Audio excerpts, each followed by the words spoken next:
Have you ever felt really dizzy just because you had to choose something? For example, what to have for breakfast this morning? Which clothes to wear for work? Two big things like a career or a life partner. Sometimes it feels so tiring, and in the end, you're not even happy with the choice you made. While listening, I want to invite you to prepare a notebook. Write down important points that you feel resonate in your heart. It doesn't need to be neat. The important thing is to write it down, because if we pour it into a book, it will become a trace that you can reread whenever you need. Okay, back to the story. There is a very cool book I studied recently. The title is The Paradox of Choice by Barry Schwartz. In this book, Barry says something quite surprising. Having more choices doesn't make us happier, but instead makes us stressed, confused, and sometimes dissatisfied with our own lives. Sounds strange, right? Logically, the more choices we have, the more free and happy we should be. But in reality, the abundance of options actually makes us confused, hesitant, and sometimes regretful. Barry says this is called the paradox of choice, or that having more freedom to choose can actually make us unhappy. Now we enter one of the most interesting concepts in this book: types of people in facing choices. Barry divides people into two types: maximizers and satisficers. A maximizer is someone who always wants the most perfect results. Every decision must be the best. They are not satisfied if there is a possibility of another better choice. Imagine you are buying a smartphone. If you are a maximizer type, what you usually do is read all the reviews, compare all the features, ask friends, and stress out thinking if your choice turns out not to be as good as the others. Very tiring, right? On the other hand, there is this. People of this type are content with a choice that is good enough. They make decisions that meet their standards without having to be the absolute most perfect. If a Satisficer buys a smartphone, it will fulfill their needs quickly enough, be comfortable enough, and the price fits the budget. Then it's done. They don't bother thinking about other choices that might be better. This difference doesn't only apply to buying things. It can go to big things like career, relationships, or life investments. Maximizers are more often stressed, regretful, and compare themselves with others. Satisficers are calmer, satisfied, and focused on enjoying the choices they have already taken. I myself used to be a maximizer type. It felt so tiring, even for small things like eating or shopping for clothes. But after starting to learn to be a Satisficer, life feels lighter. I can make decisions faster, don't compare too often, and focus more on enjoying that choice. Betty also says there is nothing wrong with being a maximizer. The key is to be aware and learn to manage expectations. Sometimes with a little strategy, a maximizer can learn to be more satisfied and choose wisely without stress. It's time to enter the more exciting part, which is practical solutions. Barry Schwartz doesn't just give problems. He also gives ways so that we don't get too stressed facing many choices. There are several tips we can use immediately. First, become a Satisficer, not max. Remember the concept we discussed before. Being a Satisficer means being content with a choice that is good enough, not having to be perfect. For example, buying clothes that are comfortable and fit your style, not necessarily the most trendy or the most expensive. This way, we aren't too tired thinking about what is best. Second, limit choices. We don't need to try all options. For example, if you want to eat at a restaurant, choose 2 to 3 best places you have researched, then decide on one of them. Reduce options, reduce stress. Third, focus on important things. Choose priorities first. Don't waste energy on small things that don't have much impact. For example, the color of your shoes isn't as important compared to your daily work comfort. Fourth, accept uncertainty. We can't always know which choice is the best, and that's okay. Sometimes choosing with uncertainty actually makes us learn and be more flexible. Fifth, limit comparing yourself with others. Often, we are dissatisfied because we compare our own choices with other people's choices. Try to focus on what makes you happy, not what other people choose. I personally started using these ways, and the results are extraordinary. For example, if before every weekend I wanted to try a new cafe, now I choose one cafe that is okay enough and I can enjoy the time more without stress. Or regarding shopping, I limit choices, focus on what's important, and it turns out life becomes lighter. The point is not about reducing freedom, but managing choices so that life is more enjoyable. With this strategy, we can still enjoy many options, but without mental fatigue, without doubt, and staying satisfied with the decision.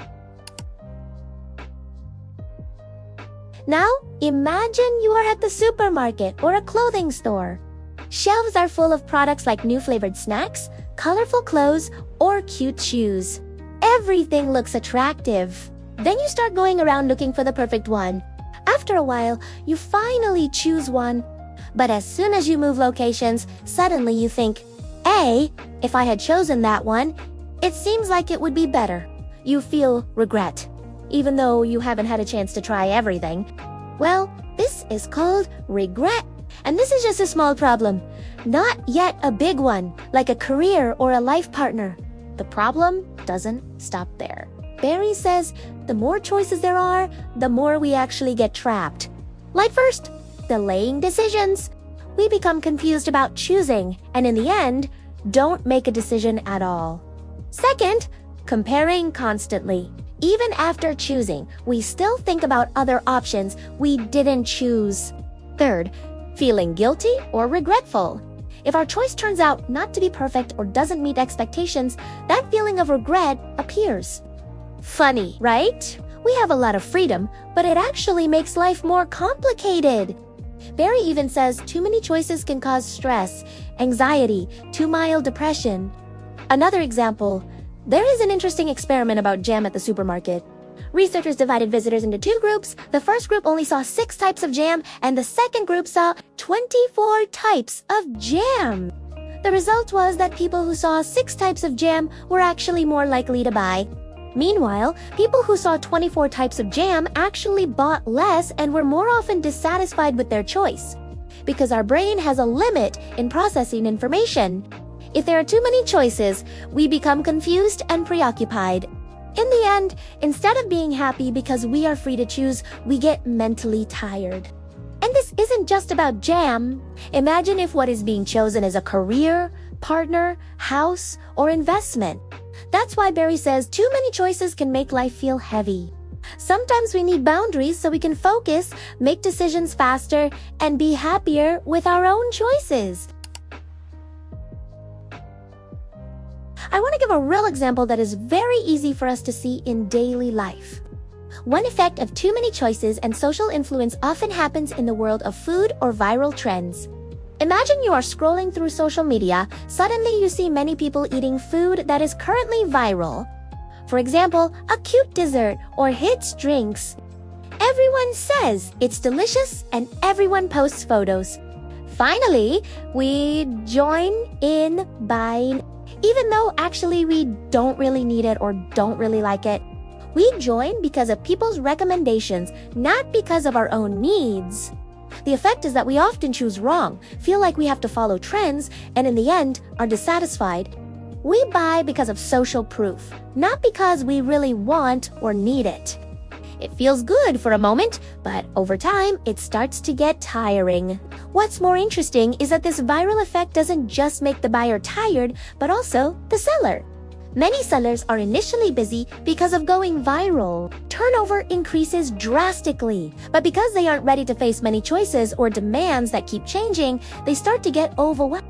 Over time, the seller can become lazy, tired, even suffer because traffic drops drastically after that trend is gone. This is a real example of the paradox of choice and social pressure. Too many choices combined with other people's expectations can cause stress for both the buyer and the seller. We are no longer choosing for ourselves, but choosing based on what other people do. And in the end, we are often dissatisfied. I myself have experienced this. Before, I joined in buying food or items that were viral just because everyone said it was delicious or cool.